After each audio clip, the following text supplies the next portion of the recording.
Praise lord. ప్రభు నామమునకు స్తోత్రములు కలుగునుగాక. ఈరోజు పాఠ్యాంశము యెహోవా నిన్ను నిశ్చయముగా ఆశీర్వదించునుగాక. ఆమెన్. ఆశీర్వాదములు అనగానేమి? ప్రభువారు మనల్ని ఆశీర్వదించాలంటే మనము ఏమి చేయాలి? అసలు ఆశీర్వాదములు అంటారు, ఆశీర్వాదం అంటే ఏమిటి అనే విషయమై మనము ప్రభు యొద్ద ధ్యానించుకుందాము. మనుషులు మనలను ఆశీర్వదిస్తారు. దీర్ఘకాలము నీవు జీవించాలని, నీవు జీవించు సంవత్సరములు అధికములగునని, నీవు పిల్లా పాపలతో తులతూగుతుండాలని, ధనరాశులతో ఐశ్వర్యముతో తులతూగుతూ ఉండాలని ఈ లోక సంబంధమైన మనుషులు మనలను ఆశీర్వదిస్తారు. కానీ మనలను మన ముందు ఆశీర్వదిస్తారు, కానీ మనం వెళ్ళిన వెంటనే మనలను దూషించవచ్చు. కానీ ప్రభు అయిన వారు యెహోవా నిశ్చయముగా, ఇక మాట తప్పని దేవునిగా మనలను ఆశీర్వదించేవాడు. మనము ఆశీర్వాదము దేవుని యొద్ద నుండి పొందుకుంటే అది ఎవడును తీసివేయలేడు. మనుషులైనను మాట తప్పుతారు, కానీ మనుషులు ఆశీర్వదిస్తే అది జరగదు. కానీ దేవుడు ఆశీర్వదిస్తే, ప్రభు అయిన క్రీస్తు వారు ఆశీర్వదిస్తే నిశ్చయముగా అది జరుగుతుందని ప్రభు అయిన క్రీస్తు వారు తెలియపరుచుచున్నారు. కాబట్టి దేవుని యొద్ద నుండి మనము ఆశీర్వాదములు పొందుకోవాలంటే మనము ఏమి చేయాలి? దేవుని ఆశీర్వాదములు పొందుకోవాలంటే మనము ఏమి చేయాలంటే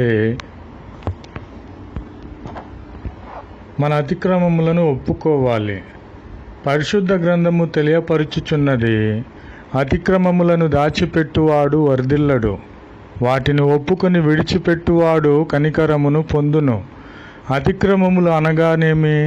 అతిక్రమములు అనగా ప్రభు అయిన క్రీస్తు వారు ఏవైతే చేయొద్దని అన్నారో అవి మనము చేయకూడదు. వ్యభిచరించకూడదు, పాపము చేయకూడదు, దొంగిలించకూడదు, నీ పొరుగు వారిని దూషించకూడదు, నీ తల్లిని తండ్రిని సన్మానించాలి అనేవి మనము ఆలోచిస్తే ఇవి మంచి మాటలే కదా.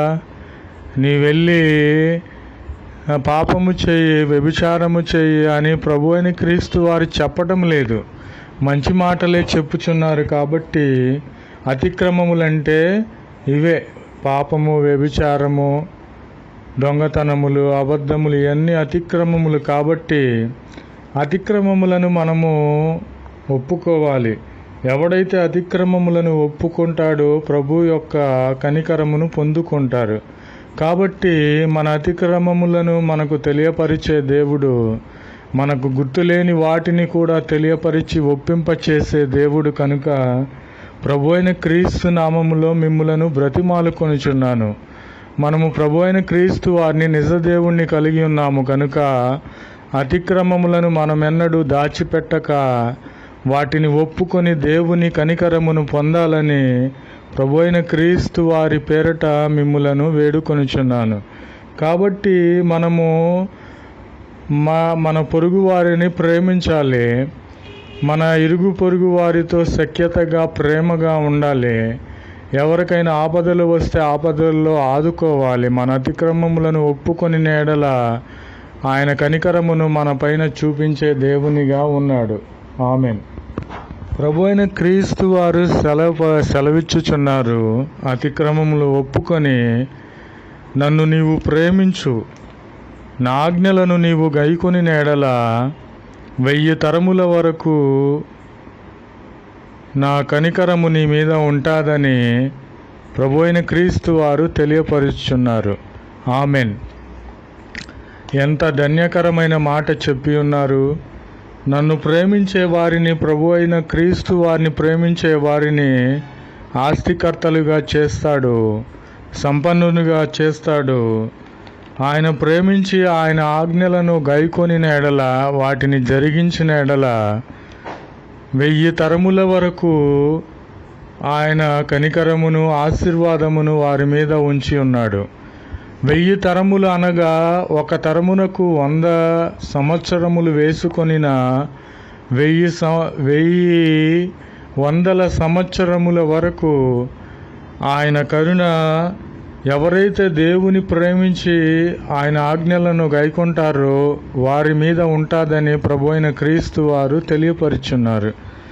కాబట్టి మనమందరము కూడా ప్రభువైన క్రీస్తు వారిని ప్రేమించాలి. కొందరు అనుకుంటారు, నాకు ప్రభువుని అడుగుతారు, నాకు అవి కావాలి ఇవి కావాలి అని లోక సంబంధముగా. అవి కాదు నీవు అడగవలసింది, అది కాదు మనము అడగవలసింది. దేవుని మీద మనము ప్రేమను చూపించినట్లయితే, ఆయన ఆజ్ఞలను గైకొనినట్లయితే మనను సంపన్నులుగా ఐశ్వర్యవంతులుగా చేసే దేవుడు, ఉన్నత స్థలములపైకి ఎక్కించే దేవుడు. ప్రభునామమునకు స్తోత్రములు కలుగునుగాక.